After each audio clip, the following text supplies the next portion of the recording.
We've journeyed over the seas, expanded city streets, and pioneered new ways of doing things, so we could craft the greatest loaf of bread for all Tasmanians to taste. At the heart of Crips are baking and community. We're proud of where we've come from, but we're even more excited about where we're headed. Crips, baking for Tasmanians since 1878.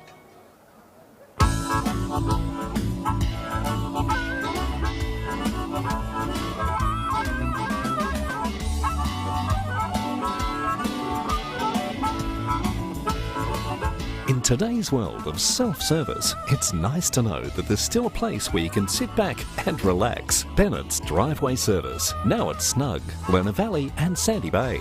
For more than 40 years, Bennett's Petroleum has been there for all Tasmanians.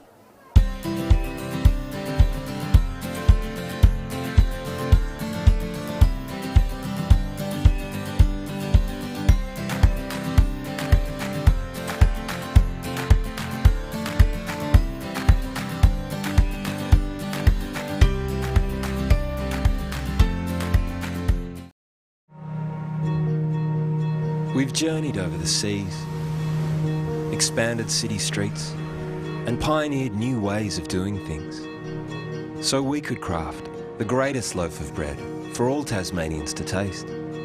At the heart of Crips are baking and community. We're proud of where we've come from, but we're even more excited about where we're headed. Crips, baking for Tasmanians since 1878.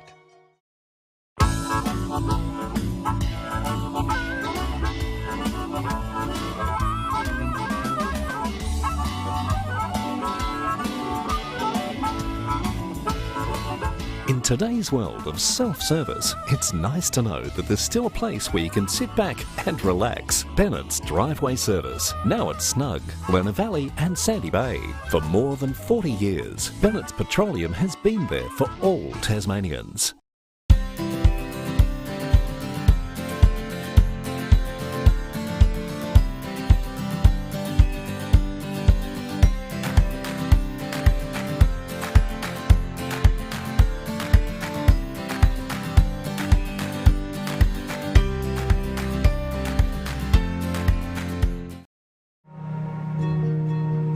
We've journeyed over the seas, expanded city streets, and pioneered new ways of doing things, so we could craft the greatest loaf of bread for all Tasmanians to taste.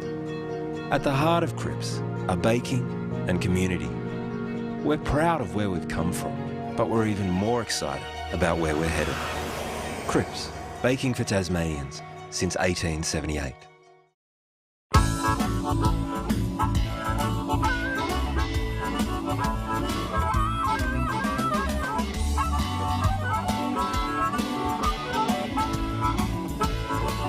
In today's world of self-service, it's nice to know that there's still a place where you can sit back and relax. Bennett's Driveway Service, now at Snug, Lerner Valley and Sandy Bay. For more than 40 years, Bennett's Petroleum has been there for all Tasmanians.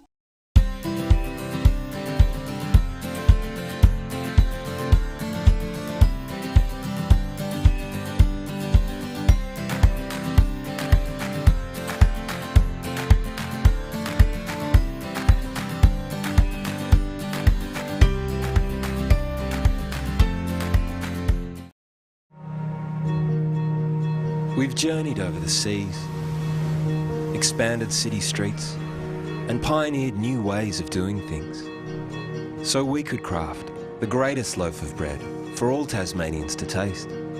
At the heart of Crips are baking and community. We're proud of where we've come from, but we're even more excited about where we're headed. Crips, baking for Tasmanians since 1878.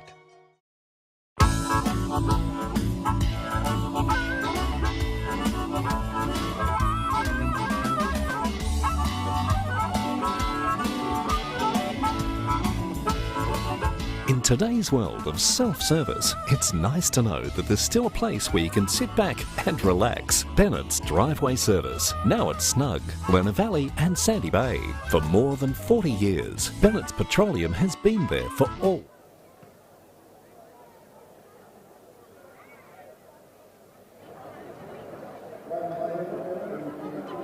standing for the Australian National Anthem.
Well, tremendous scenes here at North Hobart Oval for what has been so far a wonderful, wonderful day of football, and the crowd has been building as the day is getting longer. We've had 2 grand finals in the under-13A2 division where North Hobart in extra time thriller got over the line against the might of the Magpies, and then just a few moments ago the undefeated Kingborough Tigers were just a little bit too polished against the Bulldogs. As we see here in the under-15A1 division, it is the undefeated Lauderdale Black Girls, as we see them on screen now, taking on Clarence in the under-15A1 division. It is Andrew SIlver Fox Hopwood in the commentary tower, and I'm very pleased to be joined by Ellie Foster and Maggie Goldsmith. Girls, welcome on board to today's big fixture. Thanks, Hoppy. Good to be here. Yes, good morning, everybody. Afternoon. Afternoon. Oh, well, that's the way the day's gone. It's been a cracker. So we were talking a little bit just a few minutes ago, ladies, about this game. Lauderdale's had a fantastic season so far, Maggie, and I know that the girls have been training with the senior ladies. Who is it that you think will be looking for to take on the game today? Oh, absolutely, Mish. She's small and she's mighty. And a few more, Chloe and Alice and Bella. I mean, the whole team has got versatility, but they definitely have the same game style impacts.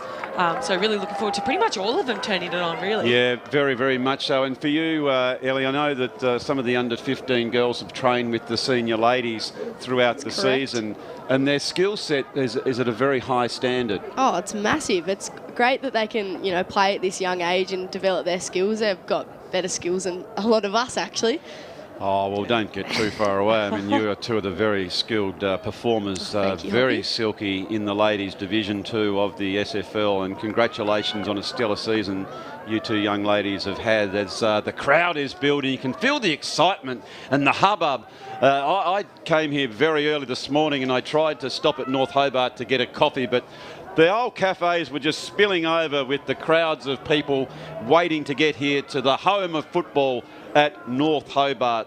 So, of course, the Lauderdale girls are coached by Fabian Ackroyd, Ackers who's had a couple of children go through the ranks, and with Dylan and Sage and now Maisie. So it's great to see him. And for Clarence, it is Adam Baker, who would be absolutely thrilled that he's got his girls to the big dance here today. And the game is underway, and the ferocity that is shown there coming in was Priya Bowering attacking the ball, and it has gone in dispute. So again, it will be another throw up. We are in the middle of the North Hobart Oval. The conditions are absolutely perfect here for football. As a very stoic effort there by the Clarence offender there, just pushing the ball out. It is, again, nice play there, picked up by Sophie Mead. Good, strong girl through the core. Couldn't pick it up, but it goes back in again, is Kolobensky. And here come the Roos. Oh, it's an open forward line. It's bouncing end on end. It's a bit of a race on. It is Heros running hard towards the goal.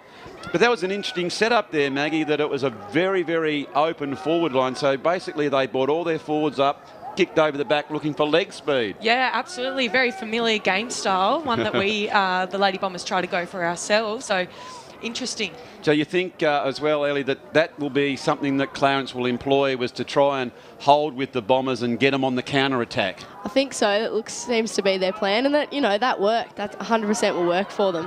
That one didn't land, but... No, but you can see here that was Bowering, who was very strong to get it back here. Here is Ackroyd, comes out, gets a handball, then a give and go. It's Ward, so it's always going to be tight in these early stages. The girls are just trying to settle. It is a grand final. There's no second prizes now. You've played all season to get to this, so it doesn't matter what's gone before you, as that's a very determined kick that comes in. Backing back there was Kolobansky, who couldn't quite bring that in. The nice work there by Mackenzie Williams, who's down deep. But it does come out to the Roos. If they've got an opportunity to score, held long in the tackle. But it is now Mackenzie Williams who picks that ball up. A nice, long, raking kick. Ackroyd can't take the kick, and Clarence are really determined in these early stages. So 2 minutes gone, and they're just feeling their way. It's like two big bulls butting heads at the moment, just trying to assert some urgency on the ball. Well picked up by Ackroyd. She was in and hard, but at this time she was pinned. And so far, Ellie, I think the pressure that is being brought to bear by the Roos has been tremendous so far. I reckon Lauderdale was shaking in their boots. Clarence are dominating play at the moment. They are dominating play, and I reckon, Maggie, what would be being told by Coach Baker is, again in this instance when you're playing against a good team, is just to try and stay in the game as long as you can. Stay with them, stay with them, and then doubt will build. Yeah, absolutely. I mean, look at these girls. It's great to see Lauderdale has lots of numbers around the ball, but are we communicating? Is one protecting and blocking, or are we all just kind of getting our hands on the onion at this stage? Yeah, well, that's the thing. That was nice there, play by Alice Bowering, who got it down to that wing position, and it was last off. So this will be now, they're just sort of saying that will go to, I think it is going to Lauderdale. I thought the umpire actually pointed the other way, but that's okay. It is Lauderdale to take the kick. They look to go inside, and that's a lovely mark there by Bradshaw. Bradshaw, long raking kick to a very open forward line.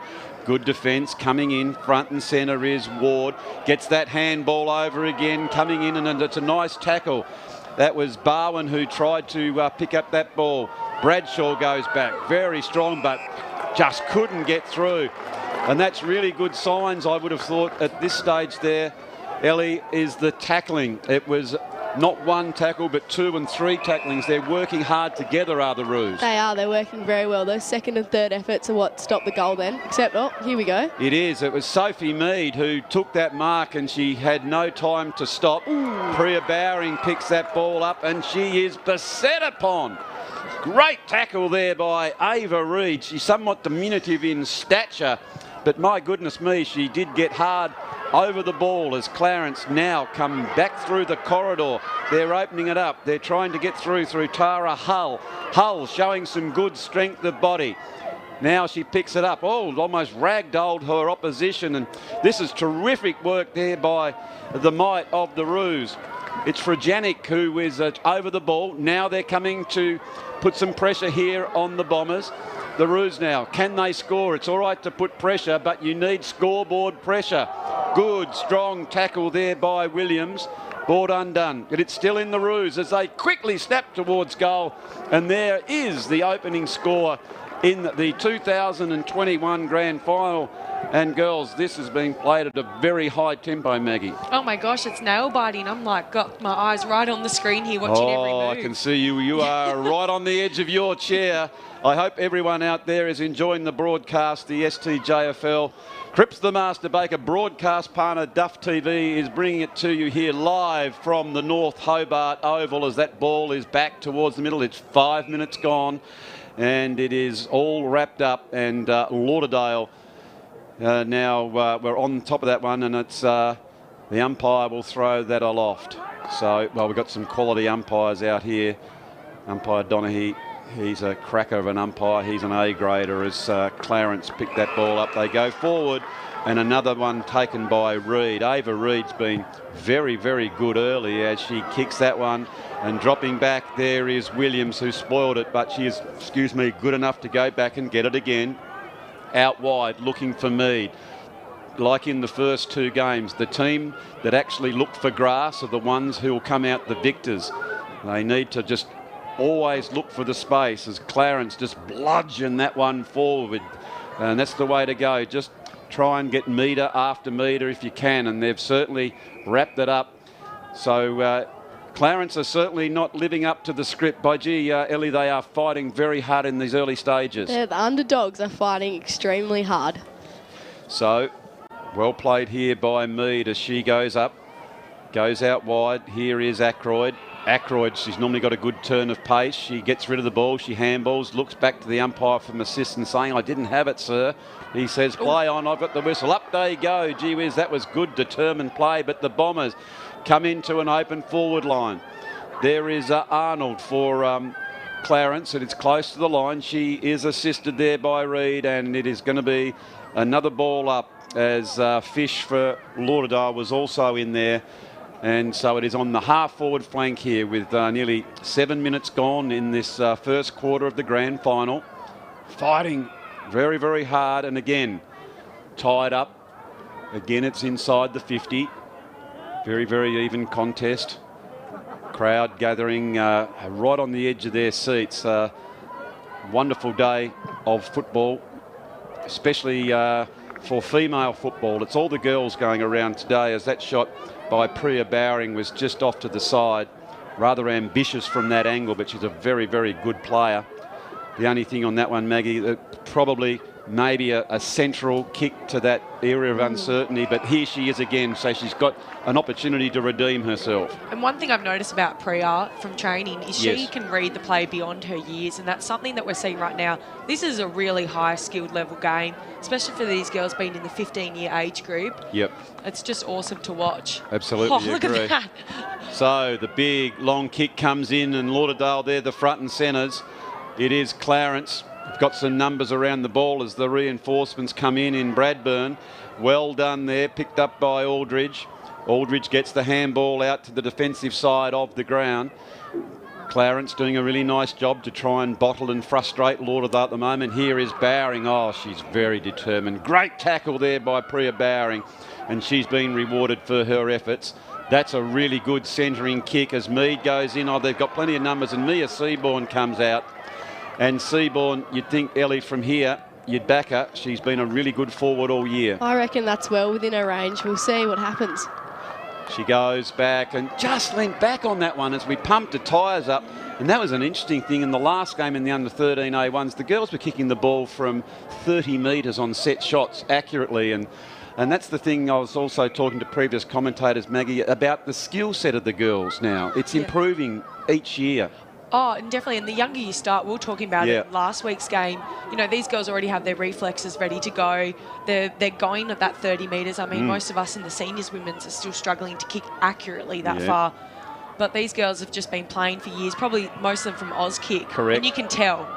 Very much so. Well picked up there by Ward, but it was held a little bit too long, and it will be a free kick that will now come down to Clarence.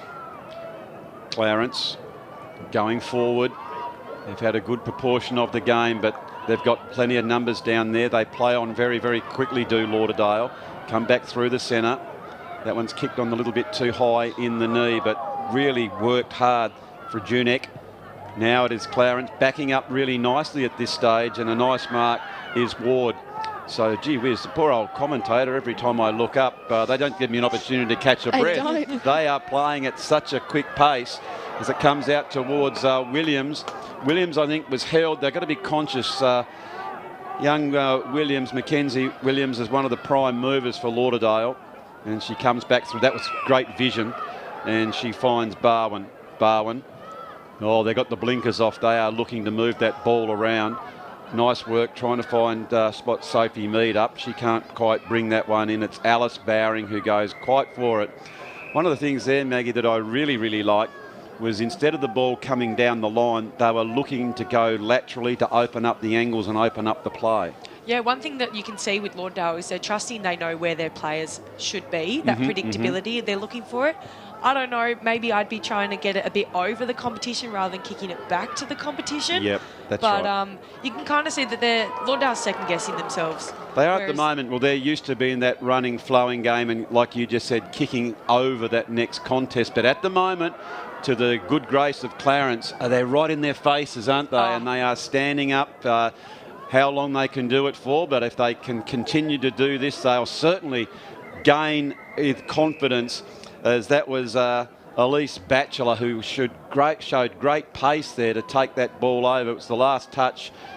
Should have been deemed to have a little bit more opportunity to keep it in, so Mead will take this free kick. It is Mead who goes back in, but they're taking a good strong mark. In the defensive line is Brown for Clarence. Brown back down the line. It was Reid who got a hand to that ball. She's now assisted out but can't do so. Here is Williams. Williams tries to evade one, then the other. Here is Bowring. She got good high hands and got free to get the handball out. They're going forward again, but Madison Ward, and I tell you what, she's been tremendous across half back. But that particular time, you know what I'd like to see here, Maggie, is maybe Lauderdale. I know that they've gone so well, but they need to just settle, take their time. I'll come back to you in a minute as that ball has come out towards Reid, who's gone forward, but maybe need to take the bounce. Is that how you see it in relation to Lauderdale, just to settle a bit? Absolutely. The intention is always good. You can see what they're trying to do, but the execution is off because look at them.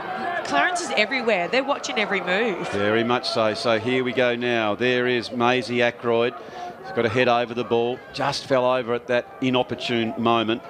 It is Batchelor who's down there for the Roos. Of course, these are the two Eastern Shore teams. Not a lot of love between them, as Clarence and Lauderdale. Has always been seen that Clarence were the big sister in the relationship, but Lauderdale, the smaller seaside community club, they always bat above their weight division, and they will never give it away. And here's another opportunity for them. There is Seaborn, who's really trying hard back into Alice Bowring, now Ward, and they're working very, very hard toward the ball. Here goes Sophie Mead, trying to get her way forward. She's not getting through there, and it will be another ball up. Umpire throws that forward, so with 13 minutes gone. That said, I think earlier in the game, I think it was in the semi-final, I think Sandy Bay were very stoic in the first quarter, and then it was all of a sudden in the second when Lauderdale got their rhythm going. So, you know, just stay in the game is the key here. It's the key. Sometimes as well, it does take a quarter to get into it. I reckon Lauderdale feel a fair bit of pressure, but after this quarter, that'll be right, I reckon. Okay, so I think this is Mia Seaborn now, who is going back to have this shot on goal. Takes the time. Doesn't really get good contact on that particular time. Goes off the side of the boot. And it's the last one touch on the kick. So that'll be a free kick here to Clarence, is it? Or is it just dropped in? That's a ball up. It is? In the 50s. It did just drop in. I thought it was actually out on the full, but it looked close, didn't it? It did go close. So we're down to the last minute. Oh, well played by Mead. Got to the front position. That's where you want to be. Goes way back towards the goal. Just soccer that one off. And they do so. So there is Grace Bradburn. Did a great job there. So that's all you've got to try and do, Maggie, I reckon, is if the ball is close to the boundary line, you don't have a shot, get it to this area of danger here, and anything can happen. Yeah, that hot spot. And if you look there, I can't see her number, but she did all the blocking to allow her player, and that's what happens when you play like a team. The effort will come. 51, sorry. She did that awesome block Bella there. Reid. Yeah, Bella Reid, that was fantastic. It was really good work there by Bella Reid, who got the efficient shepherd, which allowed Gracie Bradburn to have her clean hands to pick up. So that'll be a real settler for not only the Lauderdale girls, but I reckon for Coach Ackroyd. That'll give him some ammunition to talk about that, Ellie, I would have thought. So we just check at quarter time. The Brighton's Best Bakehouse scoreboard says that Lauderdale Black are 117, Clarence one behind, but a very, very even contest so far. Very even contest, but that goal there will give Lauderdale good momentum, and I reckon Ackers will be pretty excited by that one. Yeah, there's no doubt about that. That said, Adam Baker could not have really wished for anything much more than that start. He'll go his girls. We asked you to give intensity. We asked you to really stay in the game. We know that you're up against a team that has been very, very dominant so far this season, but if we can get in their faces and build a little bit of doubt, we're going to back you. So it'll be fascinating to see how they go in the second quarter. So, ladies, we might take our first break here in the under 15A1 division, and we look forward to bringing you all the highlights of the second quarter in just a few moments.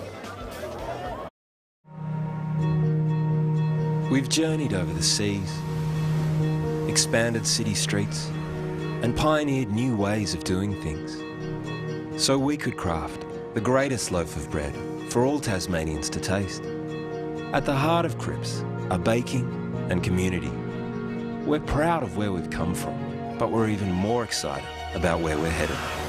Crips, baking for Tasmanians since 1878.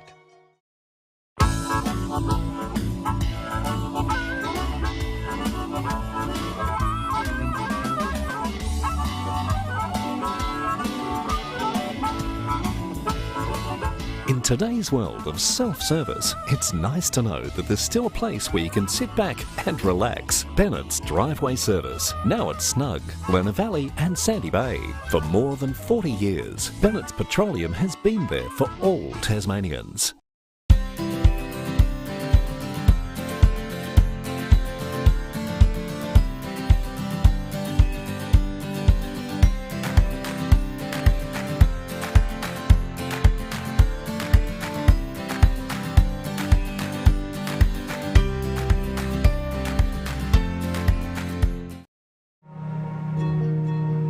We've journeyed over the seas, expanded city streets, and pioneered new ways of doing things, so we could craft the greatest loaf of bread for all Tasmanians to taste. At the heart of Crips are baking and community. We're proud of where we've come from, but we're even more excited about where we're headed. Crips, baking for Tasmanians since 1878.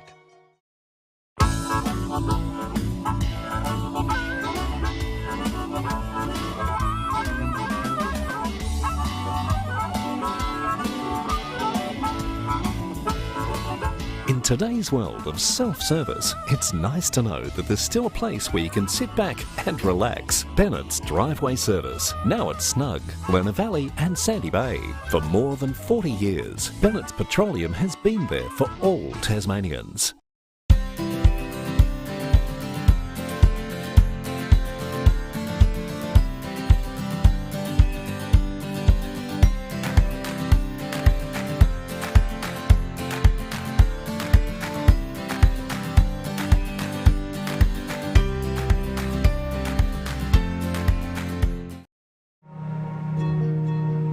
We've journeyed over the seas, expanded city streets, and pioneered new ways of doing things, so we could craft the greatest loaf of bread for all Tasmanians to taste. At the heart of Crips are baking and community. We're proud of where we've come from, but we're even more excited about where we're headed. Crips, baking for Tasmanians since 1878.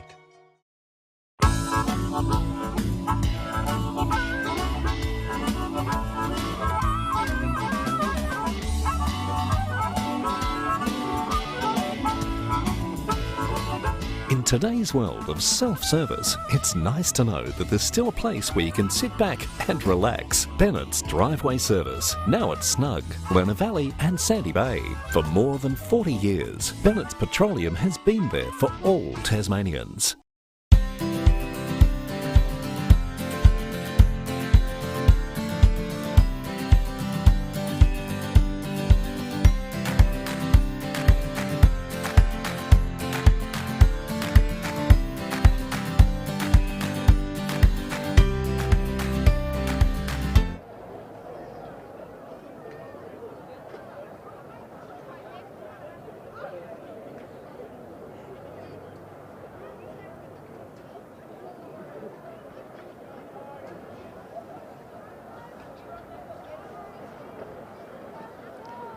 So welcome back, ladies and gentlemen, to North Hobart Oval. All is in readiness for the second quarter of what was absolutely frenetic pace opening stanza here in the under 15A1 division. It was Clarence who was so stoic in that first quarter. They were right up in the Lauderdale faces, Foss. They were up to their ears in it, as you'd say, Hoppy. Oh, very much so. So that's all you would want of your team if you were coaching, Maggie. If you were the Clarence coach, you'd be really, really happy with your charges after that first quarter. Oh, absolutely. Like, not even looking at the score, their effort, where they are on the field, their communication has been outstanding. Really close game for this first quarter, which is what you want for a final. Very much so. So now it is Williams who goes forward, comes over the back. There is Jasmine Bradshaw who goes hard and in at it, going very hard.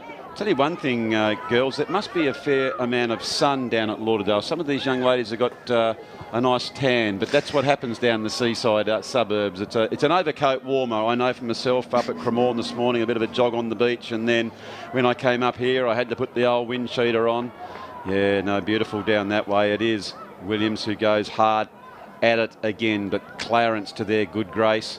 Good tackle, just not giving an inch, and held in on the tackle. And the umpire again will throw that. I think that has been something, Ellie, that the coach would be saying. We just need to be really mindful not to give our opposition any time and space. Yeah, well, because they are, I think Clarence are favoured in the height department. They would be wanting to use that body to their advantage. Okay, so here is Williams just starting to work her way into the match as we are into the second quarter, a minute down. Good, strong play there. I think that was Appleby who just barged her way through. Now free-flowing. Nice work here. I think this one now is Broomhall, who was the last one there. A lot of these girls are very talented in a variety of sports, and I know that Chloe Broomhall is also very deft at the basketball caper as well. I think actually that's a sport which intrigues me because it's a crossover sport, Maggie, don't you think? It is. We actually have a lot of girls in our team who have come from basketball with that almost contact, but in footy they're able to go to that next level and really wrap their arms around. So there is Priya Bowering. When she gets the ball, you know you can go back because it's going to be a very long kick. That was good tackle there by the forwards to try and keep that ball in. And so again, good pressure being applied by Clarence. And Lauderdale haven't been allowed to get that space that they're normally renowned for, as it's a good effort by Sophie Mead. Gets the handball out, trying to create some space. Jasmine Bradshaw's out there as well, but Clarence are teaming up very nicely as they get good meters. Just go for the short kick, and Alice Bowering just inadvertently slipped over into the back there. So Clarence to take that kick. Good long kick. Oh, this is better. Reid now looking to go further afield. Reid turns around very, very quickly. Bit of space on her hands. Gee, this is a beautiful passage of play as Wiggins comes back inboard. And Wiggins, so that Maggie has gone from one end to the other without Lauderdale touching the ball. That was so composed. Wasn't it? Those girls knew what they were doing 100%. That wasn't a fluke. Yeah, and Batchelor has the ball. She's a fair way out. I'm tipping Foss that's on her measure. Oh, I would say so as well. So here she goes. She's given it a good roost, though. She has, but... Oh, perfect. And Reid has taken the mark inside the 10-metre square. So that ball has gone from one end to the other, kick to single people, and Reid has put that one through for a goal. And ladies and gentlemen, if you are watching out there, do not adjust your sets. This is a cracker of a game. Brilliant play there by Clarence as it finds Ava Reid taking that strong mark from a brilliant passage of play. And they've capped it off with a goal that sees on the Brighton's best bakehouse scoreboard, Lauderdale 117 to Clarence 117. But this play there, Foss, was from the top shelf. That was further than the top shelf, Hoppy. Yeah, no, I wouldn't be able to reach very it. Good. You know what, Maggie? I reckon that's what Lauderdale I wouldn't mind seeing them doing for them to settle a bit, because they're going at a tearaway pace. Yep. Whereas that was very measured by the Roos. And you know what? Let's go with just then. That was klutzy. Yep. That was not smart footy. Her head was down. Yep. And we gave that away. So that's something we need to be mindful of. There is a difference between, playing on and getting on with the game and just, Yep, I playing agree. junior football, really. So that was great play by Preshaw to put a head over the ball. Here is Broomhall. Broomhall goes the handball back to Williams, but every time some of the prime movers do get the ball, they're applying a little bit of pressure. So excellent play here by the Roos as they are certainly gaining in confidence. You can see breaking one tackle, then the other, but quite rightly the umpire says that was holding the ball. Mead, no time to settle as they go in towards the open spaces, trying to find Sheen. And before she has done, there is a wonderful tackle there by Milne. And Milne will get the free kick. Take me through this, Maggie. As a defender, you'd love to see that sort of play there from the Roos, wouldn't you? 100%. I mean, she had the ball. She should have put it straight on the boot, getting into that hot spot and let the fast people do their running, what they do well.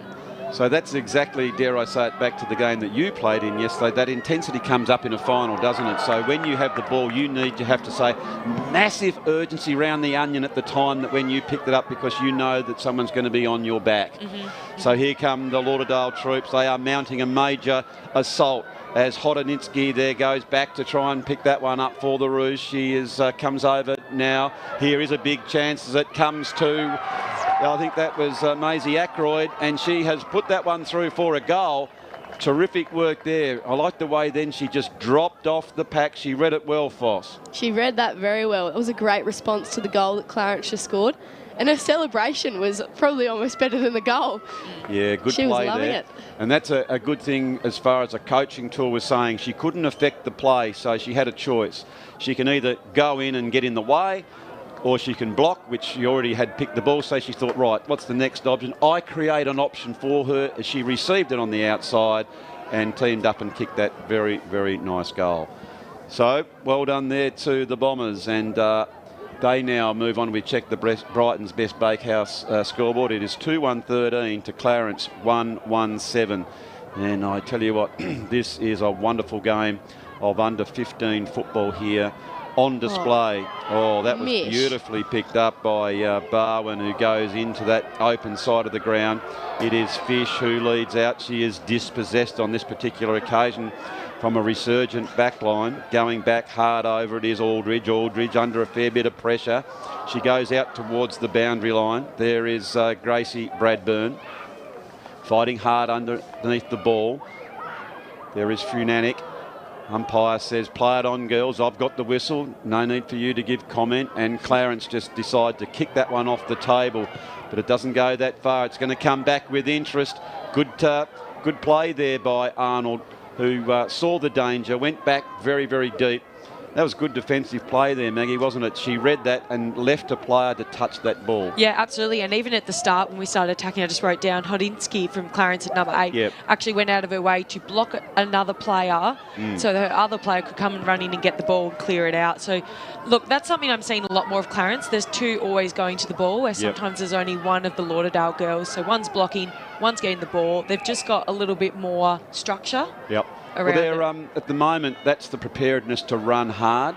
And so that's that two-way running. So effectively, it looks like they've got more players out there. It feels like it, I always call that in coaching part the courage to run. And it does take courage to do that. And here is Priya Bowring now, who was behind the ball when she received it, which is a great place to get it, because then there's places to run in there. There's a really big, strong tackle by Bradburn, who comes in and over the top, held up in the tackle, and that was better play, Maggie, is what you spoke about. That time there were two Lauderdale people on that tackle. And it makes such a difference, but I love seeing young girls like that doing, you know, what you see in AFL game tackles. Like that was all confidence, no holding back, and that's what Lauderdale need to do to continue to, you know, keep that lead. So as a player out in the field, Foss, when you see a couple of your teammates affect a really good tackle like that, does that really give you a bit more confidence? You say we've switched on. Oh, it's so uplifting, and especially, you know, you got to get around them when they do stuff like that. Like, celebrate the small victories. A tackle like that deserves at least a pat on the back. Very much so. Confidence is infectious, and it pays off, definitely. I'm really pleased to say that you do say that. I know as a coach, when you are looking at your charges and you're seeing the blocks and the effective tackles and getting in numbers, you sort of think, oh yeah, my the troops are on today, and that's what you need to be a good, effective outfit. As that ball is a long clearance there by the Bombers, but it only goes as far as the half back line for the Roos. Here comes Reid, who she's a very effective, very slight frame girl, but I tell you what, she's got a lot of courage underneath that bonnet as she goes in again, and really trying to burst their way through is Madison Warden's not going anywhere, and in fact it's a holding the ball rule. So now Clarence, a bit stagnant on this particular attack, so it's a bit easier to defend, and that's exactly what happens. And there's a prime example of taking your time on the setup, isn't it? Once you take your time on the setup, and that's just going too much, it's a good tackle. It enabled the Bombers to get back, but good defensive work again by the Roos. I reckon this is something that they've worked on a lot.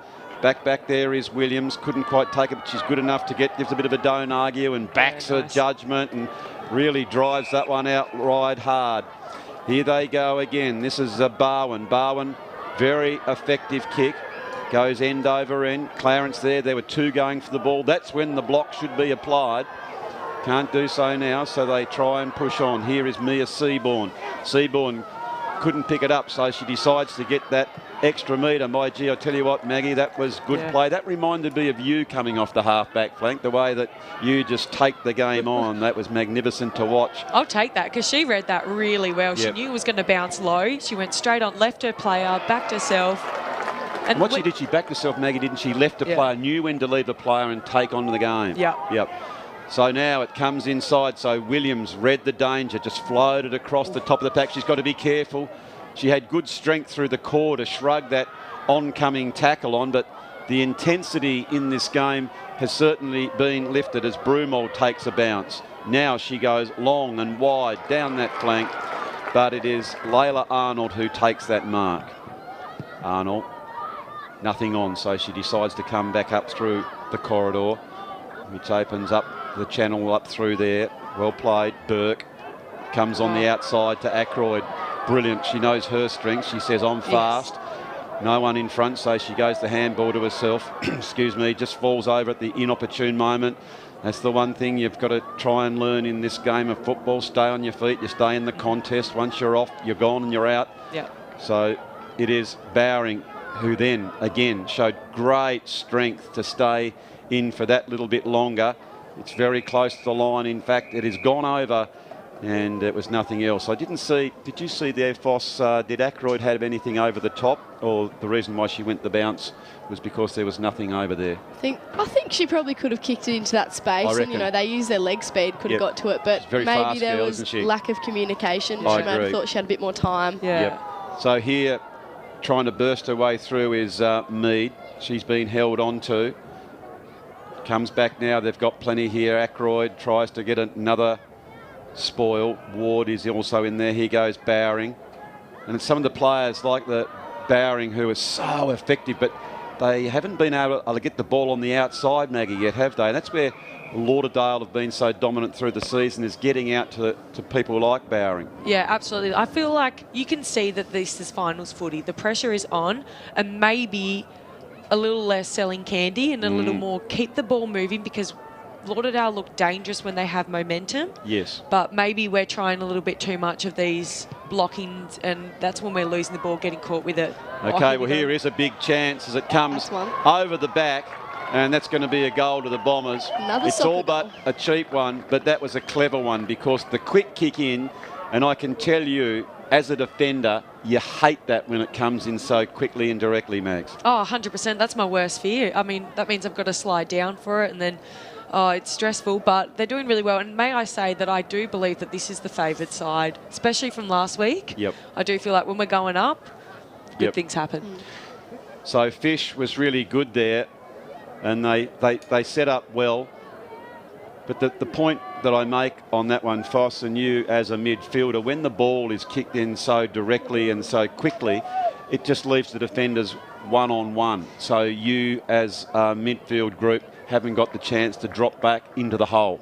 No, and that is hard sometimes, because you do really want to affect the play, and you can do some gut running to get down there, but a lot of the time you get down there and the ball's either gone through the sticks or it's come back out. So here they go again, the Bombers. That's a real settler for them. They're starting to look a little bit more dangerous when it goes forward, and here is plenty of danger as that ball goes very close towards the line. But look at the defensive work here. That's a great give and go, and it's come across unselfishly to Gracie Bradburn. And so just when we were saying Clarence have been so determined, so stoic in this last 2 minutes of play, it was awash with players. Look at the weight of numbers just forcing that ball forward, Mags, and there was always someone on the outside to receive. Yeah, absolutely. I mean, what's her name? Here we go, 51. Bella Reid is just bringing that ball as a full forward to the ground, waiting for her players to come back. She's done that 3 times in a row, Selfless. and we've got it. She is a very selfless player, and well done for finishing that off with the crumbs. I'm glad that you see that, because sometimes it's the unheralded things, but putting my sort of coach's hat on here, they're the things I must admit I just love. And it annoys me sometimes when players might come and they talk about the things that they do from goals scored. I'm more concerned about the sacrificial acts.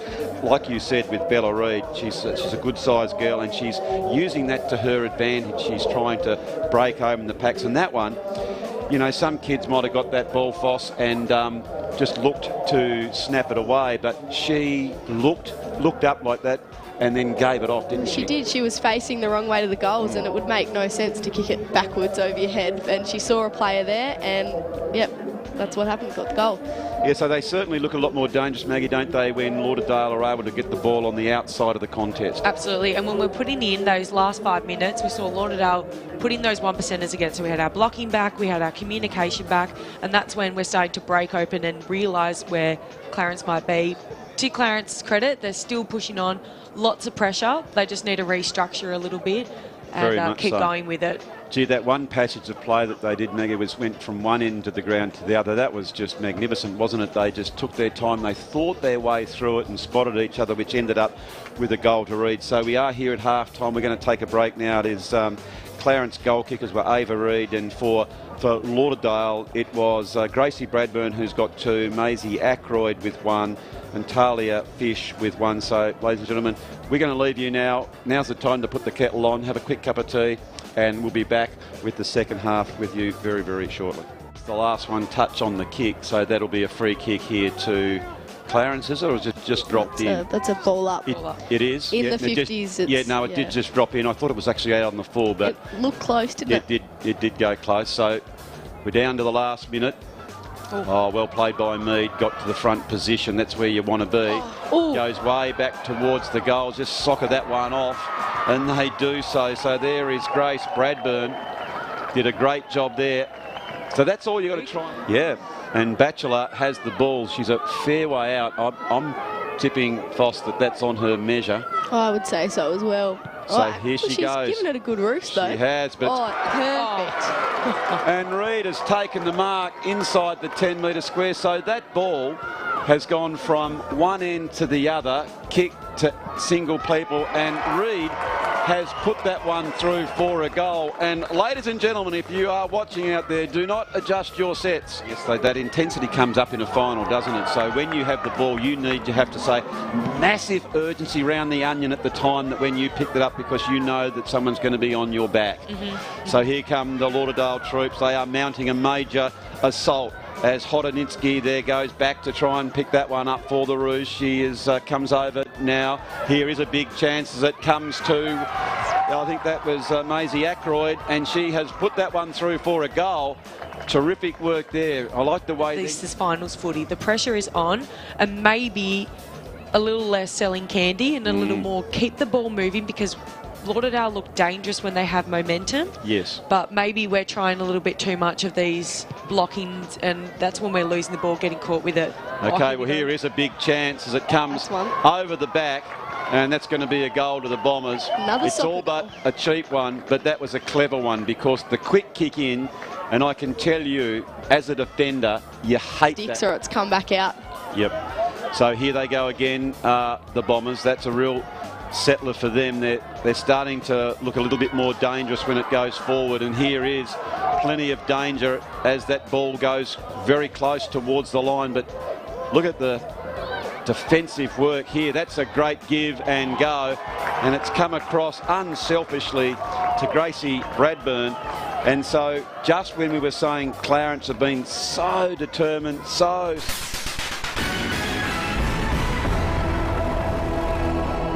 The STJFL is the biggest football competition in Tasmania, with nearly 4,000 competitors running around week in, week out. And we are absolutely thrilled to introduce you to Brighton's Best Bakehouse, our new sponsor. Let's go inside and have a chat to Scotty Donaghy, the CEO.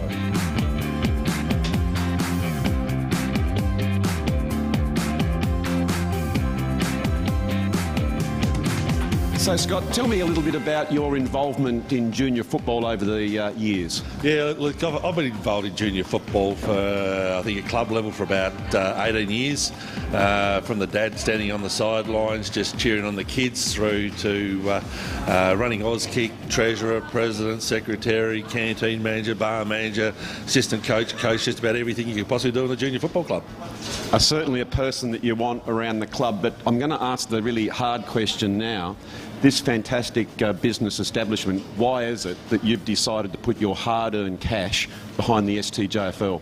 Yeah, look, the COVID last year put a lot of pressure on a lot of businesses and a lot of individuals, and it was a tough time, and we got a lot of support from the community, and without that community support, then we probably wouldn't be going today. So I think community football is vitally important to the community, so I decided to make sure that we got involved with with junior football and senior football, and promote it out there to the community, so that people that can't get to the football can sit at home and watch it on their screens. It's a great opportunity. Yeah, it is a great opportunity, but it's fantastic, isn't it? We spoke before about getting involved as a volunteer in footy and what it brings to the table in relation to the relationships it's built. You're talking about that. Tell me a little bit about some of your involvement with some of the kids over the years. Look, I had some great times with some great people. You meet some fantastic people for kids and parents. And look, I had involvement in Auskick for a number of years, and a passionate Collingwood supporter, as a lot of people would know. And I used to stir up the Auskickers and the dads. And one day Collingwood lost, and doesn't happen very often nowadays. And this little Auskicker's come up behind me. He goes, "Hey, coach, how'd the Pies go yesterday?" And that was just a highlight. They're the little things that you just remember forever and a day.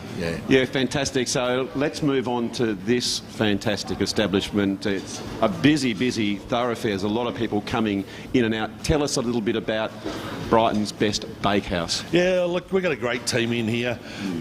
We make just about everything you can want in a bakery. Everything is made in-house. Our pies are competitive nationally. We won the Great Aussie Pie 2017 with a slow-cooked beef and caramelised onion pie. Our Drunken Lamb, which is a slow-cooked lamb, red wine, they got second at the same time. But that's just the pies. Some of our desserts. Look, it's amazing what you can do with a bit of flour.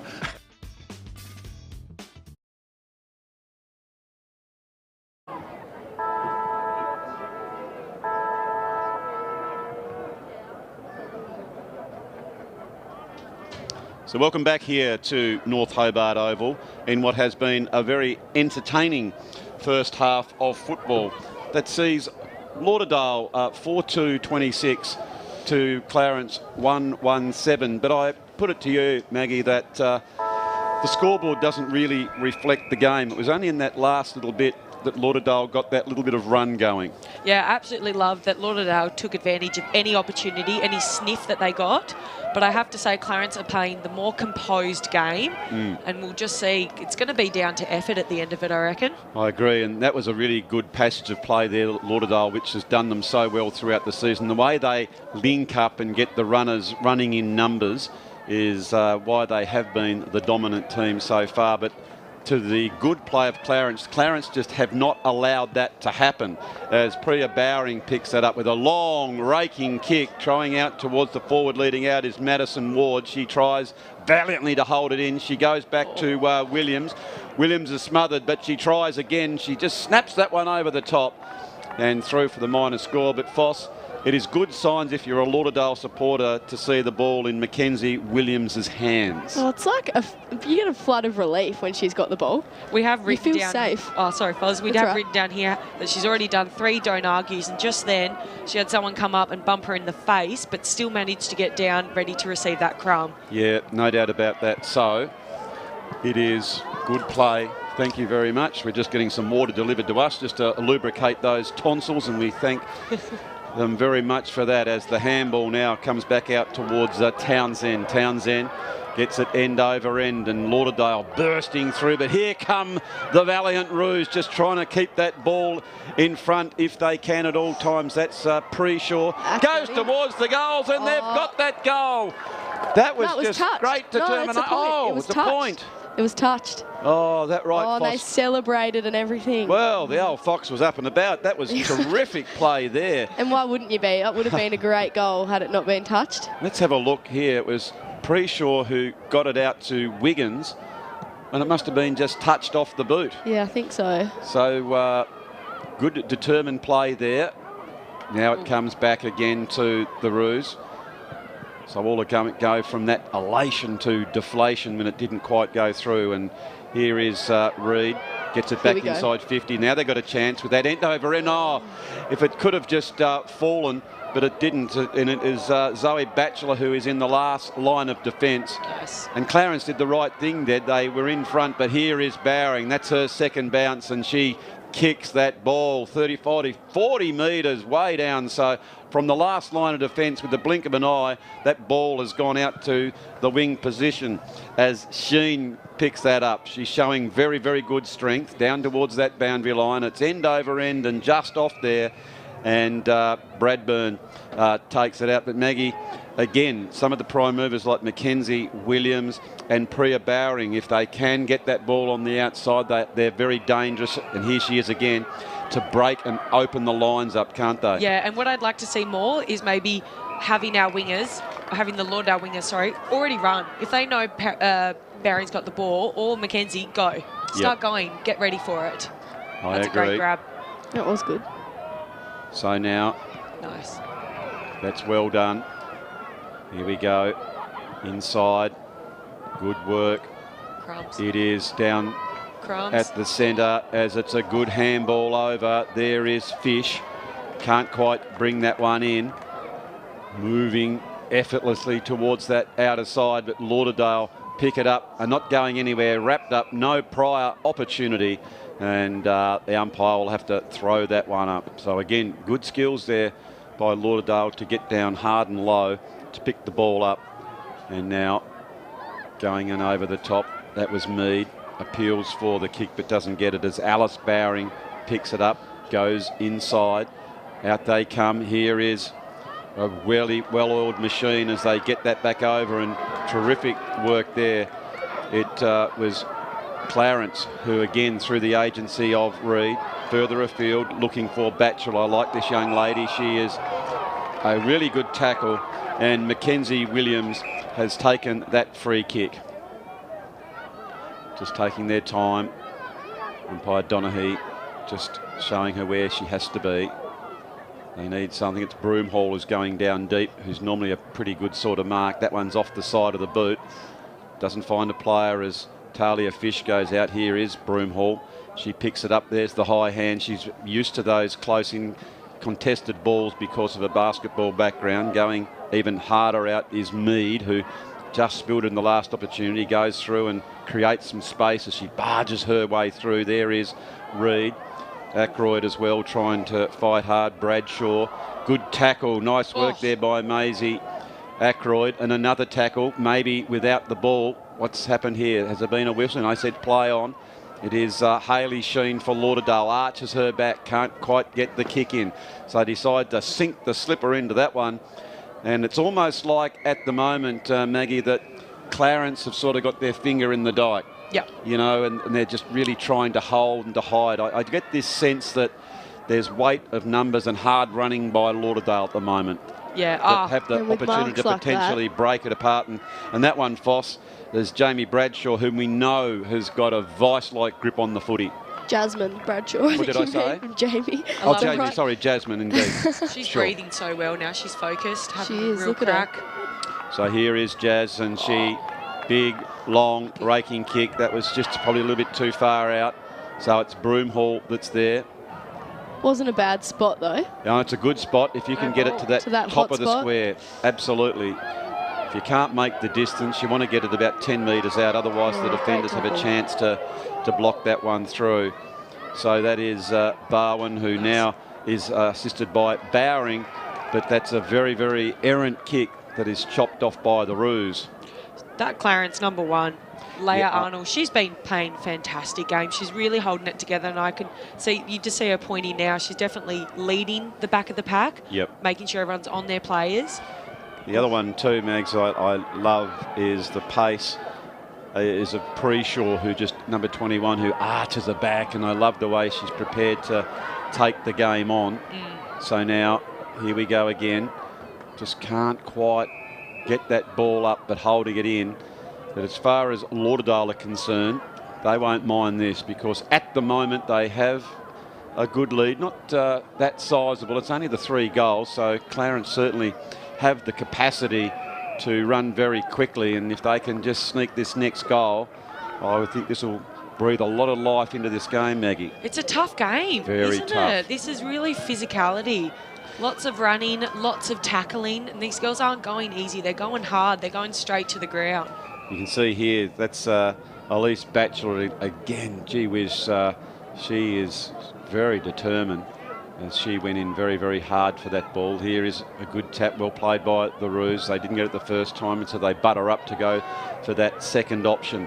There is Williams beaten to the ball that particular time as it's coming back inside. But this is where Lauderdale have been really, really good down there, Maggie, haven't they? They've been reading the flight of the ball coming into their back line. Yeah, they've definitely got a structure. They've got their full back waiting down there for anything that spills through. And that young girl in front of her, she's just been going left and right, eyeing off every ball.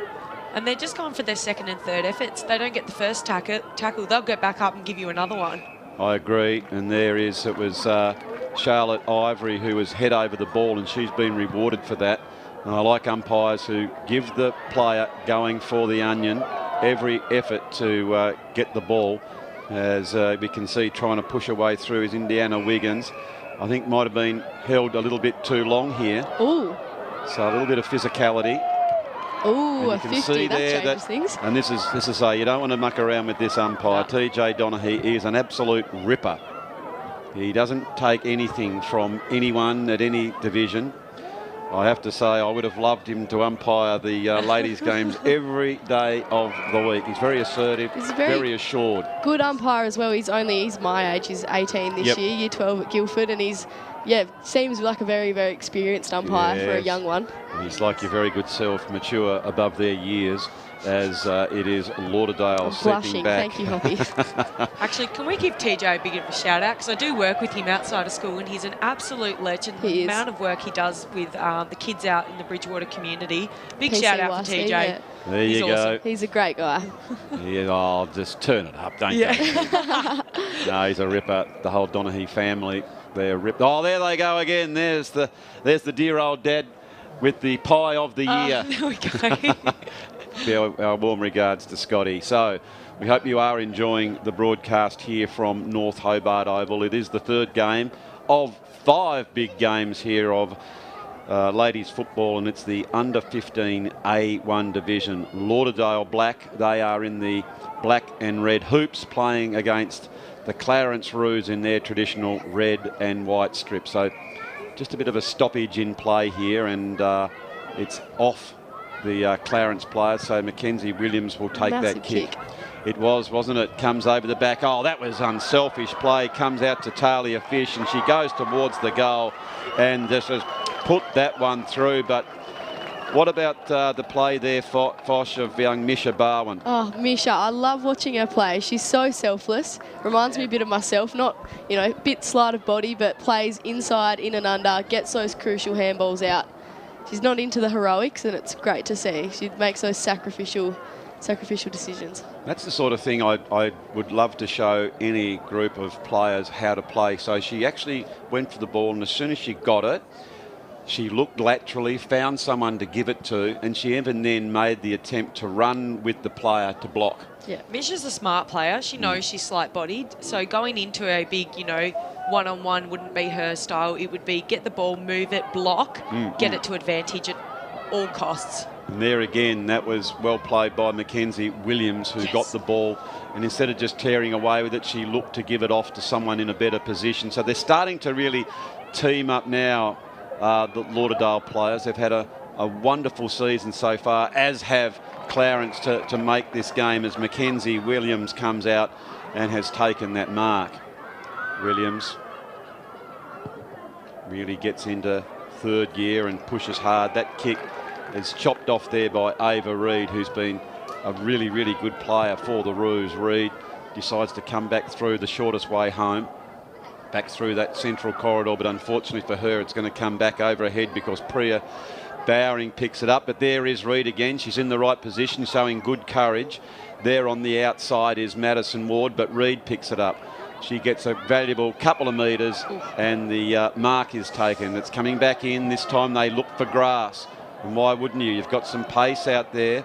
Here comes Barwin, but she's beaten to the ball this particular time. But the problem at the moment is that for Clarence is Lauderdale are setting up pretty well, Maggie, aren't they, across, if you like, that wall? Yeah, absolutely. I'm just looking right back. We've got one very, very, very open player in the Clarence. You can see our goalkeeper at the Lauderdale's goalkeeper as well.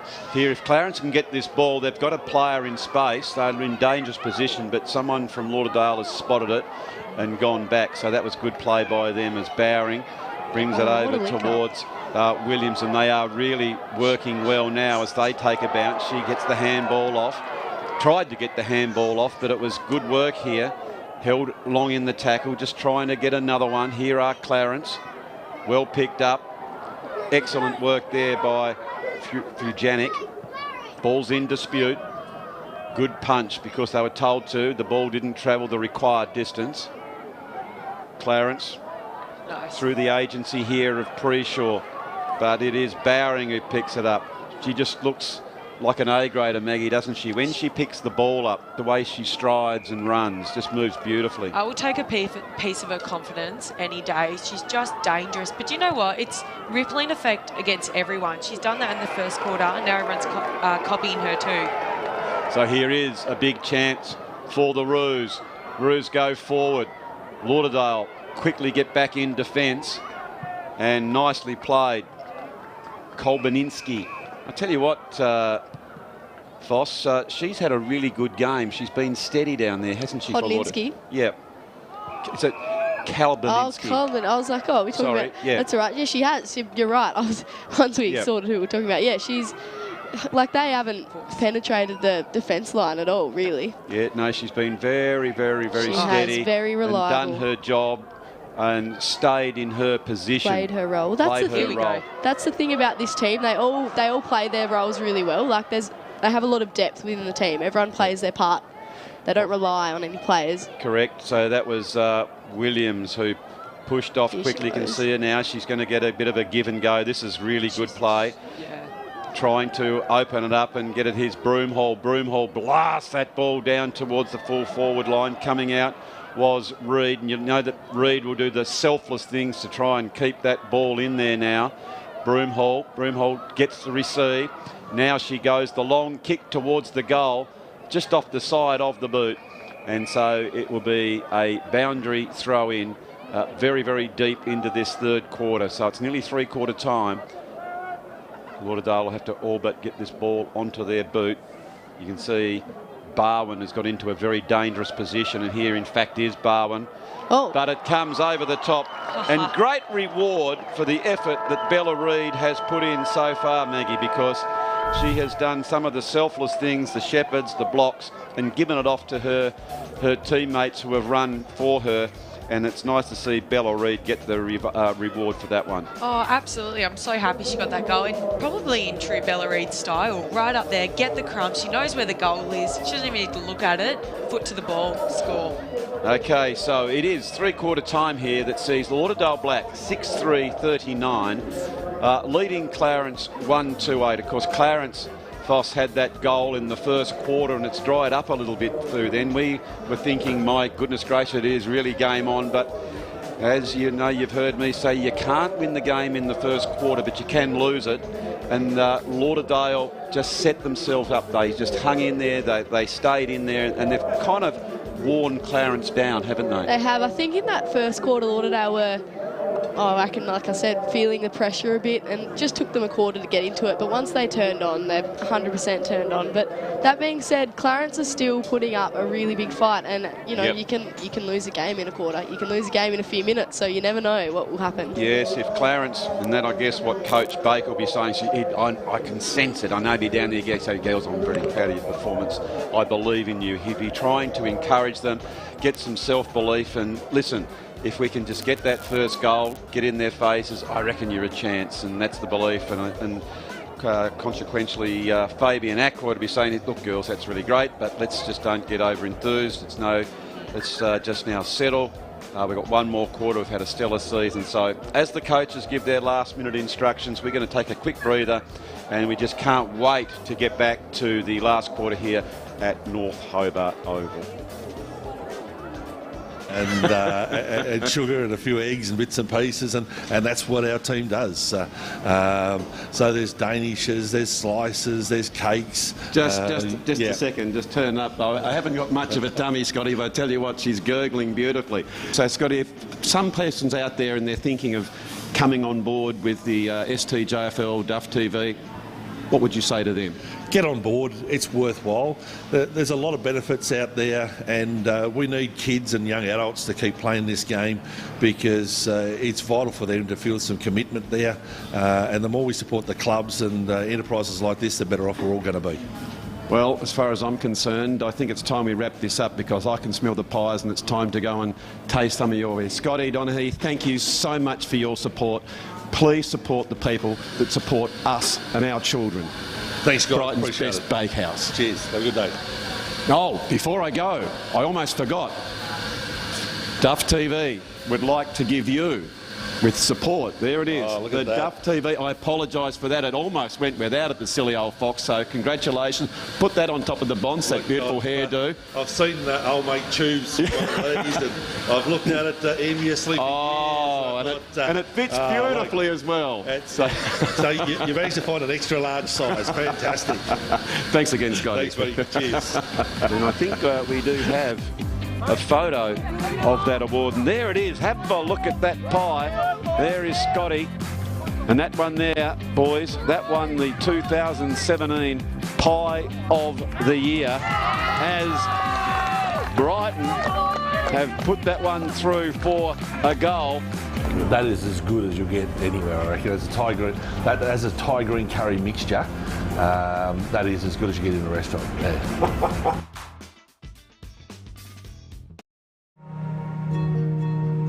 We've journeyed over the seas, expanded city streets, and pioneered new ways of doing things, so we could craft the greatest loaf of bread for all Tasmanians to taste. At the heart of Cripps are baking and community. We're proud of where we've come from, but we're even more excited about where we're headed. Cripps, baking for Tasmanians since 1878.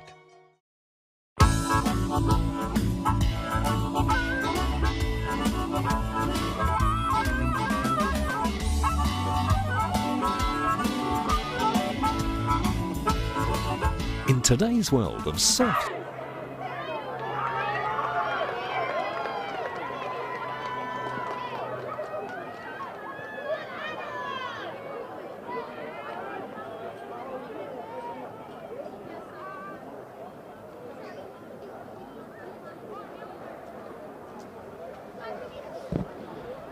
So after slogging away through the summer, up and down the sand dunes, doing the extra kilometres on the roads, then going through the misery of winter, it comes down to when the spring comes out. 15 minutes of football left. Oh, this is the position you want to find yourself in, isn't it, ladies?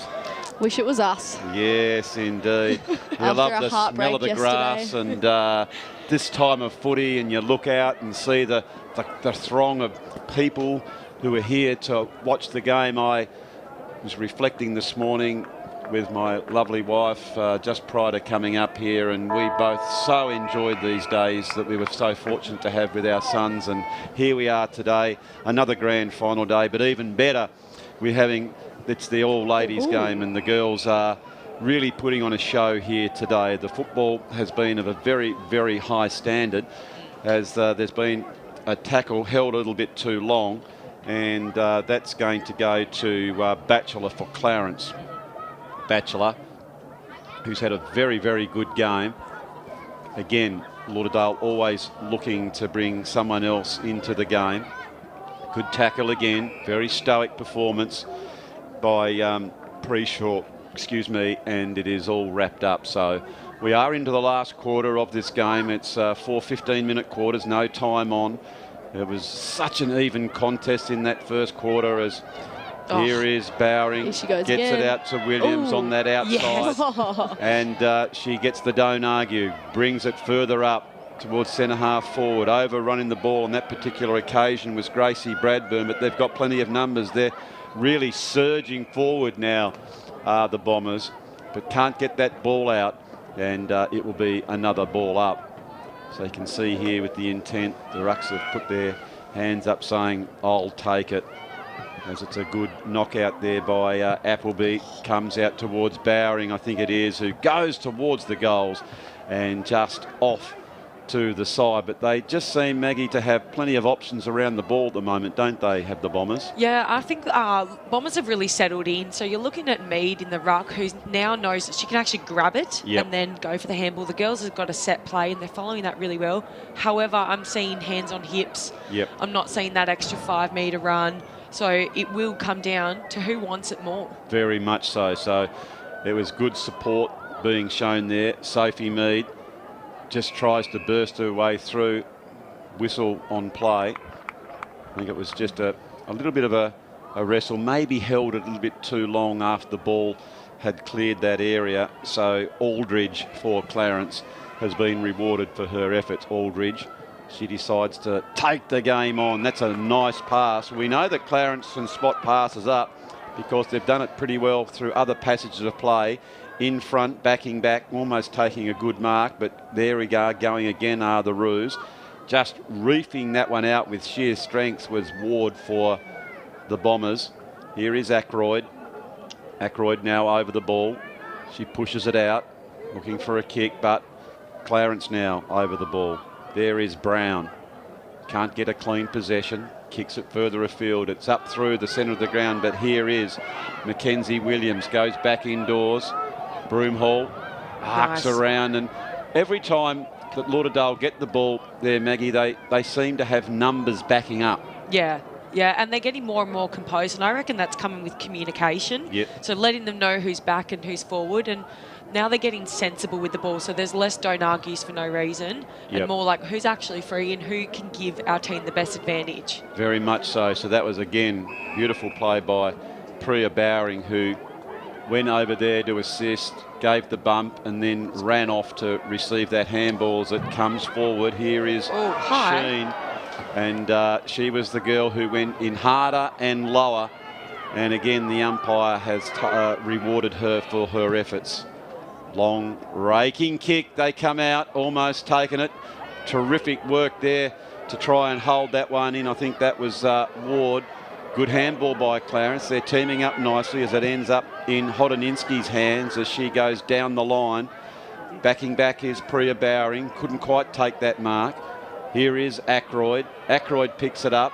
She goes to herself, held without the ball, and she'll be rewarded for that one. Now, you girls have probably got no idea what I'm about to say, but she reminded me of a bloke named Kevin Hungry Bartlett then, before your time. He used to get the ball and he'd handball it out like that and get the free kick.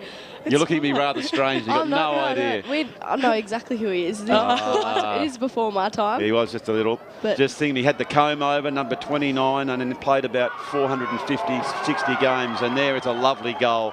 Beautiful kick there by Hayley Sheen, as she's being told, well played, old girl, as she gets the high fives from her teammates as she's running back through the middle. So she's drifted down just that little bit, as we see here on the Mood Food replay, Maggie. That was just through weight of numbers here. Good pick-up again. I think that was Bowring. Yeah.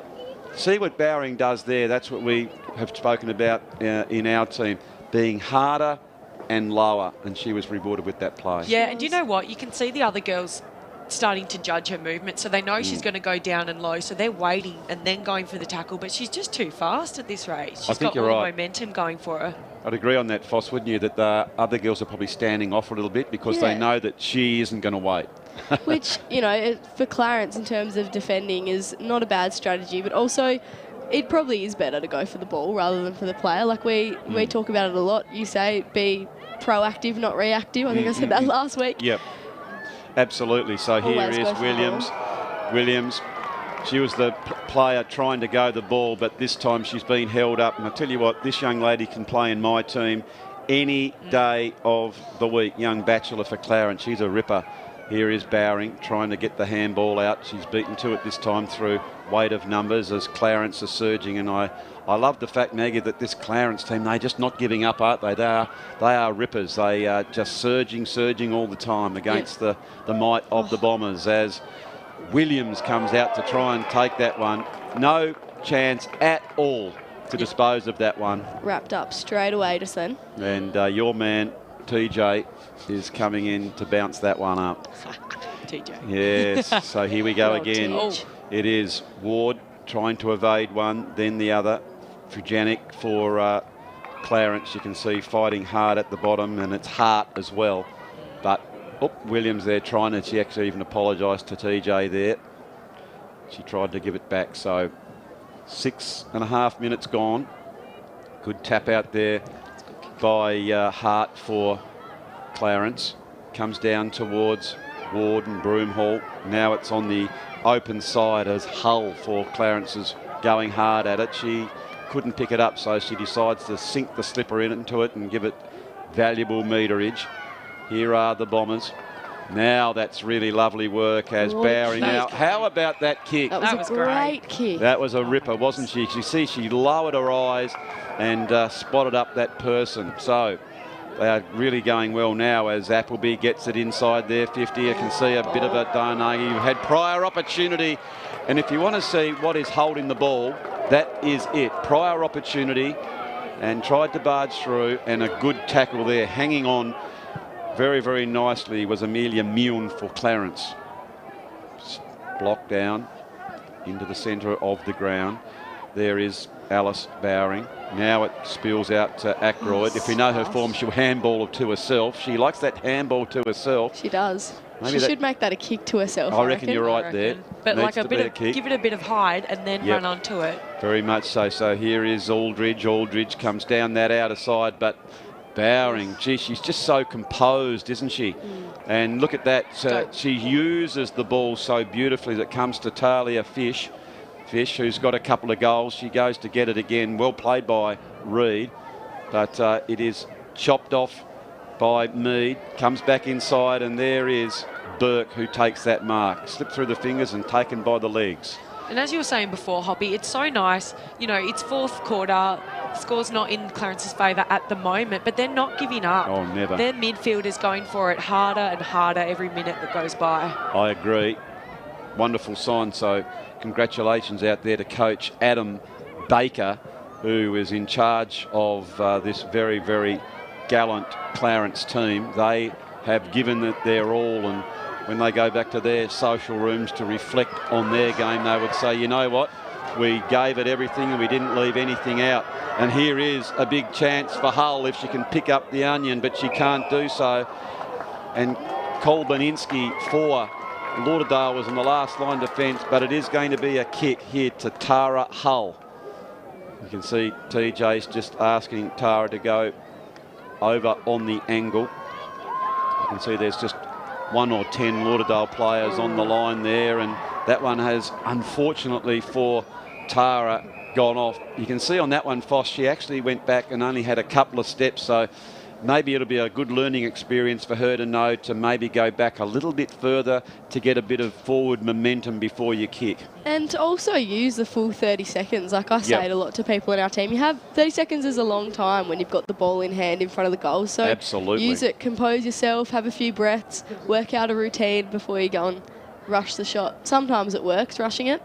We know Emma Waller loves to play on. She hates set shots, doesn't she? Will play on any chance she gets. Yeah, whatever is your strength, and as long as that is your routine, you can stick to it and you get used to it. That's the way to go. Well, here is Williams and Bowring giving a bit of a handball give and go to each other, just racking up the stats. It's Williams with a couple of players all around her. That particular one will go against her as she inadvertently held on far too long. And it'll be a free kick. And for my money, this young lady here, Maggie, Elise Batchelor, has been an absolute cracker for Clarence. Yeah, I've heard her name quite a few times this game, and she's always in the right spot at the right time. So hopefully we can reward her effort as well. Well, there was Lauderdale, and this is what's been happening, that you've got players that have played in their position and done their role, so beautifully. And Ella Kolobinski has been an absolute ripper too, deep in their defensive line. But it is Layla Arnold for Clarence who's going to take this free kick. So 4 minutes left in the season so far. As you said, Voss, it's a very long raking kick. It is Bowring and Williams who together across that half-back flank have been very, very good and effective. Mead gets rid of that ball quickly. It's Williams who comes in again, but Clarence, through a quick, deft handball, get it out. It was Burke who was held in the play, and Burke will take the free kick. And that's what happens, especially in a finals game where it's so intense. The girls are getting tired, which means they're getting not lazy, but they're forgetting to let go. And those kind of free kicks are coming up more and more. Absolutely, as Tara Hull goes in deep. It is Clarence through the agency of Wiggins. Does a really, really good job. And they're going back. No mark is being paid, as I thought for a minute that Batchelor took it, but it was deemed not far enough. There is Bowring. This particular time she's bumped off the ball through weight of numbers. Here goes Reid. Reid, has got a goal earlier on, has kicked it towards the goal. And that is a cracker of an individual performance of brilliance by Ava Reid. She just did a great job there, Voss. She took the game on. She took the blinkers off. She arched her back, dodged a couple, as we see here on the Mood Food replay. I'll have a look at the screen. Yes, I see. I can't see it very well from this angle. Thank you, Hoppy. There you go. You can see and in the dying minutes of the game, like it's, sometimes play like that. If it's all tied up and it's close, it might be better to get a handball off. But dying minutes, a couple minutes left in the season, you may as well just take it on. And it paid off for her. Yeah, really, really good. She's been so good. As we're just waiting for the game then to get underway. But when we look at how the season has gone, I reckon this has been a very, very good performance by the Roos. That said, let's take nothing away from the Lauderdale Black girls. They've had a tremendous season so far, and they're just polishing it off with a grand final victory as Bowring gets it across half-back. She is what I call one of the Rolls Royces of this division. She's an absolute beauty. Mead's there trying to get it out, can't do so. Fighting very, very, very hard. And it's back to umpire Donaghy to throw that one aloft. Mead. Here she goes. Gets the big tap out. Oh, nice. It certainly is. That's Alice Bowring this particular time, getting it deep into the attack. Coming out is Bella Reid. But inadvertently has just, I think, put the arm out and maybe got Hodoninsky across a little bit too high. Here is Ackroyd. She's very effective across that half-forward flank. She goes in once, then again. Can't pick up the ball this particular time as it's going back towards that central position. And the Roos, they are down, but they are not out. They're rippers as Reid. She's been a classy player. Here we go. Gets it over towards Batchelor. Batchelor, long raking kick towards their forward line. Going back, couldn't quite bring that one in. Can Wiggins pluck something out? She can't do so, but that was a really good passage of play again, Maggie, from Clarence. Oh, absolutely. And, looking at the Brighton Best Bakehouse scoreboard with, about a minute to go, For people watching at home, this is extremely high standard women's football. Like, these girls are only 15, 16 years old, and they have not stopped. They're going really hard and low, which is a super scary thing to do. So credit to all the girls, regardless what ends up being the score.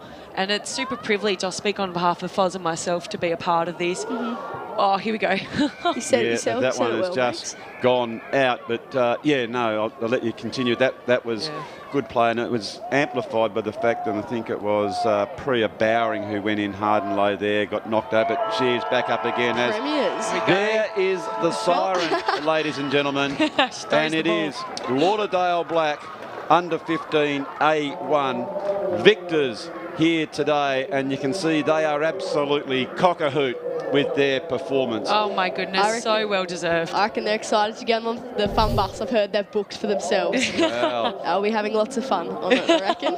So let's just check the Brighton's best Bakehouse scoreboard that sees Lauderdale Black 7-4-46 to Clarence 2-2-14. For Clarence, their goal kickers, it was Ava Reid, solely with those 2 goals. She was an absolute cracker. And for Lauderdale, it was Talia Fish, Maisie Ackroyd with 2. Maisie Ackroyd got 1. Gracie Bradburn got 2. Who else has got a couple there? And Bella Reid. So they've really shared that around for their 7 goals. And for some of your best players there, Maggie. Yeah, absolutely. What I've got written down from Clarence, I love the way Hodinsky played. She had so many blocking to allow other players to get the ball. Ava Reid and Natasha Fujanik. I'm not sure how to say that for you, Foz. I would agree with you about Ellie Hodnitzky. She plays much like her brother Luke. He's a Lauderdale senior player. That's where she'd get her smarts from for Lauderdale. Elise Batchelor is good. And what about for Lauderdale? For the Bombers, we've got, I think, just Mackenzie Williams, Priya Bowering, Misha Barwin, Maisie Ackroyd, Sophie Mead, Chloe Broomhall, Zoe Batchelor, Bella Reid, Talia Fish. The whole team at this rate. What you're saying, it was a really good team effort. So it's all right to go through the season undefeated, but it all comes down to the pressure cooker that is the grand final day. And Lauderdale were able to stand tall. So for you, Foss and Mags, thank you very, very much for joining me here in the Peter Sharp Tower. It has been an absolute joy. You've brought such guile and brilliance and knowledge and, dare I say, beauty to the old wily old fox up here in the tower. So we hope that you've enjoyed the coverage. So the next voice that you will hear is down at the presentations to hear Danny Gibson. So as you can see down there, it's very, very exciting scenes for the Lauderdale Bombers. So now we will cross down to see the medals being delivered to the Lauderdale Bombers, the premiers in the under 15 A1 division. Thanks.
Cripps STJFL Grand Final Day. Congratulations to the Lauderdale team, victors 7-4-46 over a gallant Clarence, 2 goals 2-14. I'd now like to welcome the umpires coordinator Mark Waddington to come forward to call out the umpires to receive their medallions for their grand final appointment. Congratulations to both teams on a fantastic game. Well done to Lauderdale on winning the premiership, and to Clarence for runners-up. Well done to both teams. Congratulations to our umpires today, field umpires Sebastian Brown and TJ Donaghy, emergency umpire Michael Thompson.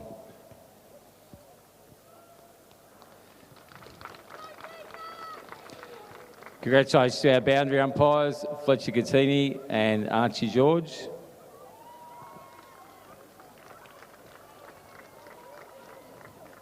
And our goal umpires say Nigel Holland and Josh Clark.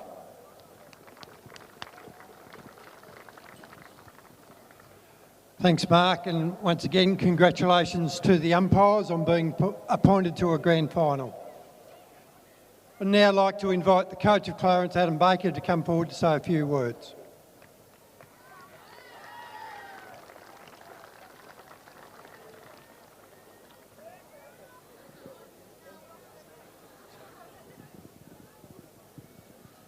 Well, what a game, eh? Firstly, I'd like to thank the umpires, magnificent job. I'd like to thank STJFL for putting on this this league. It must be really hard work to try and make it happen every week, so thank you. Well, congratulations, Fabian and Lauderdale girls. You really turned it on today. You've been playing so well all year and you deserve it, so well done. Clarence girls, what an effort. First season in under 15s, such a young side, and to make it to a grand final, you should be so proud of yourselves. We didn't give it to them easy today, and that's what it was all about. So, well done.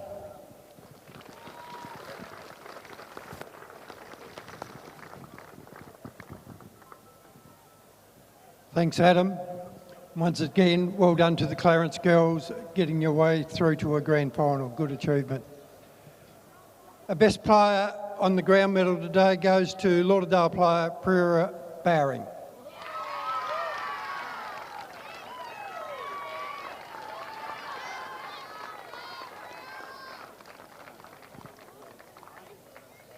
Prera would like to say a couple of words. Oh, am I? Okay. Thanks to Clarence, you guys put up a hell of a fight. You guys are just amazing. To the girls, you guys, to go through undefeated, that's just awesome. It's really good. And to Ackers, who's just pushed us to go through and win it, it's just great. So thank you. Well done, Prera. I'd now like to invite the coach of Lauderdale, Fabian Ackroyd, to come forward to say a couple of words and then call out his girls to receive their medallions.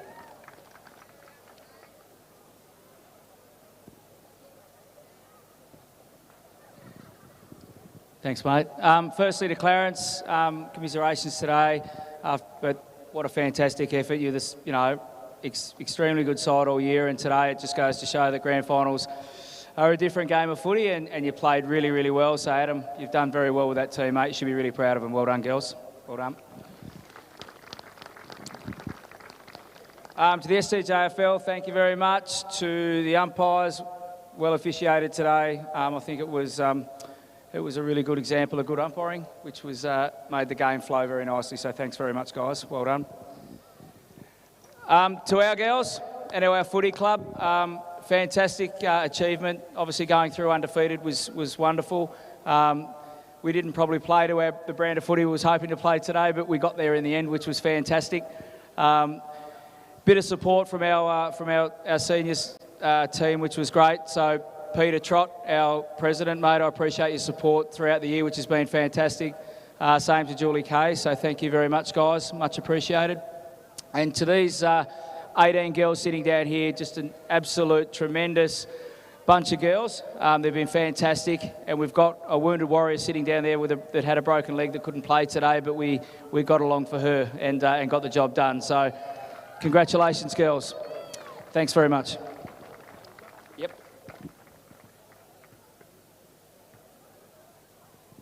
Okay, so this is the best part. Up we come, Ella. Nice and loud. Thanks, the old boss. Well done, mate. Good work, big hug. We've got Jasmine Bradshaw.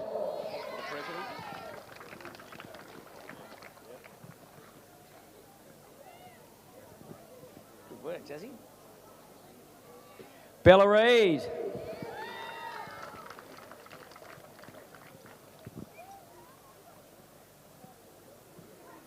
Sophie Mead.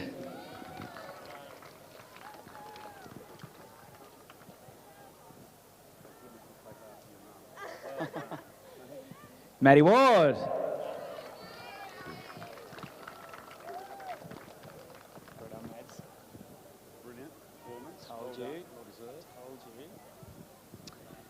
Zoe Batchelor.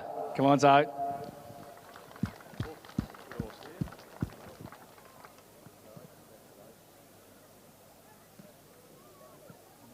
Alice Freckle Bowring.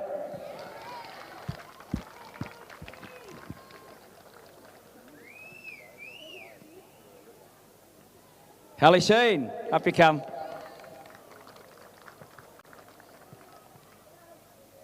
Good work, H. Very well done indeed. Chloe Broomhall.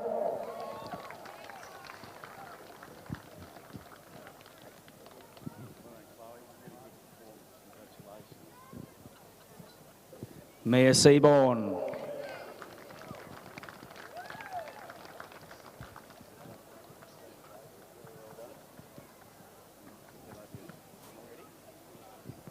Talia Fish, come.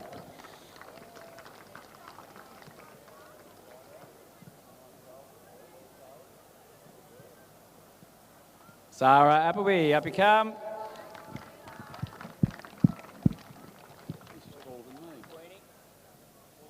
Well done.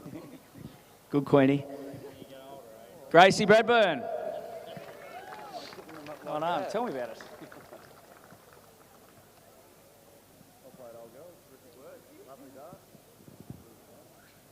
Mighty Mouse, Misha Barwin.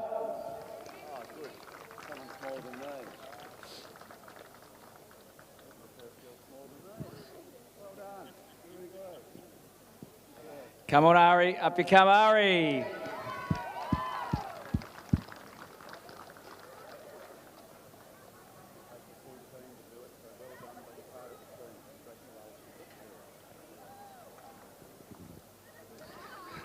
Up you come, Mecca. Kenzie Williams, up you come. Really well played today. Congratulations. Great goal. There you go. Maisie Ackroyd.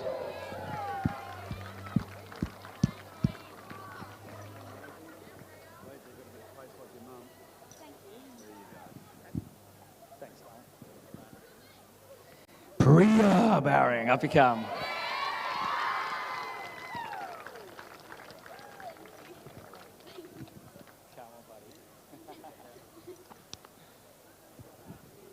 And the coach, Fabian.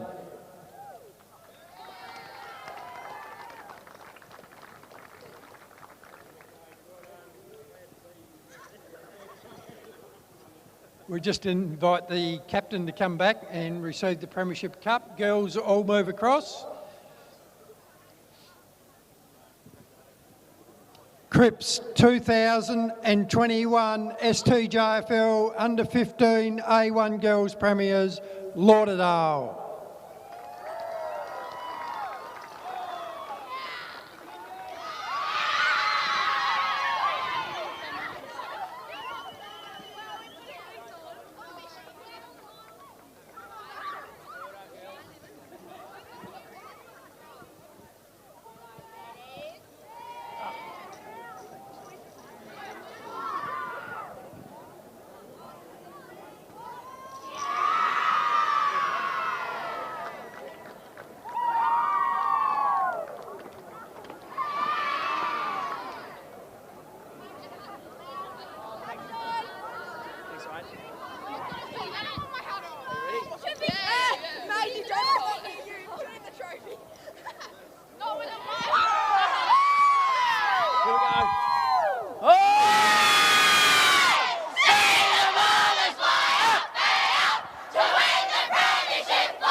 take it up and take the cup over to the crowd.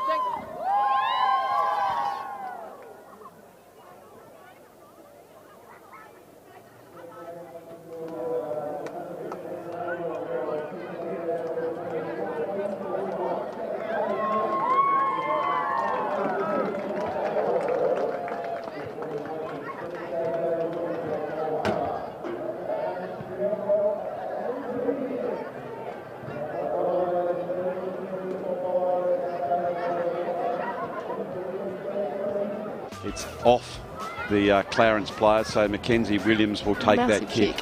It was, wasn't it? Comes over the back. Oh, that was unselfish play. Comes out to Talia Fish, and she goes towards the goal and just has put that one through. But what about the play there, Fosh, of young Misha Barwin? Oh, Misha, I love watching. A boundary throw in very, very deep into this third quarter. So it's nearly three-quarter time. Lauderdale will have to all but get this ball onto their boot. You can see Barwin has got into a very dangerous position, and here in fact is Barwin. Oh. But it comes over the top, and great reward for the effort that Bella Reid has put in so far, Maggie, because she has done some of the selfless things, the shepherds, the blocks, and given it off to her teammates who have run for. She reminded me of a bloke named Kevin Hungry Bartlett then, before your time. He used to get the ball and he'd handball it out like that and get the free kick. You're looking at me rather strange. You've got no idea. I know exactly who he is. It is before my time. He was just a little. But just thinking, he had the comb over, number 29, and then played about 450, 60 games. And there is a lovely goal. Yeah. Beautiful kick there by Hayley Sheen, as she's being told, well played, old girl, as she gets the high five. They're getting not lazy, but they're forgetting to let go, and those kind of free kicks are coming up more and more. Absolutely, as Tara Hull goes in deep. It is Clarence through the agency of Wiggins. Does a really, really good job. And they're going back. No mark is being paid, as I thought for a minute that Batchelor took it, but it was deemed not far enough. There is Bowering. This particular time she's bumped off the ball through weight of numbers. Here goes Reid. Reid, has got a goal earlier on, has kicked it towards the goal, and that is a cracker of an individual performance of brilliance by Ava Reid. Gentlemen, and it is Lauderdale Black under 15 A1 victors here today, and you can see they are absolutely cock-a-hoot with their performance. Oh my goodness, so well deserved. I reckon they're excited to get on the fun bus. I've heard they're booked for themselves. Wow. They'll be having lots of fun on it, I reckon. So let's just check the Brighton's best Bakehouse scoreboard that sees Lauderdale Black 7-4-46 to Clarence 2-2-14. For Clarence, their goal kickers, it was Ava Reid, solely with those two goals. She was an absolute cracker. And for Lauderdale, it was Talia Fish, Maisie Ackroyd with two. Maisie Ackroyd got one. Gracie Brad Byrne got two. Who else has got a couple there? And Bella Reid. So they've really shared that around for their 7 goals. And for some of your best players there, Maggie. Yeah, absolutely. What I've got written down from Clarence, I love the way Hodinsky played. She had so many blocking to allow other players to get the ball. Ava Reid and Natasha Fujanic. I'm not sure how to say that for you, Foz. Yeah, I would agree with you about Ellie Hodnitzky. She plays much like her brother Luke. He's a Lauderdale senior player.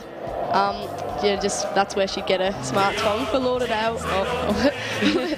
Yeah, Elise Batchelor was good. And what about for Lauderdale, for the Bombers? We've got, I think, just Mackenzie Williams, Pre Bowering, Misha Barwin, Maisie Ackroyd, Sophie Mead, Chloe Bruce.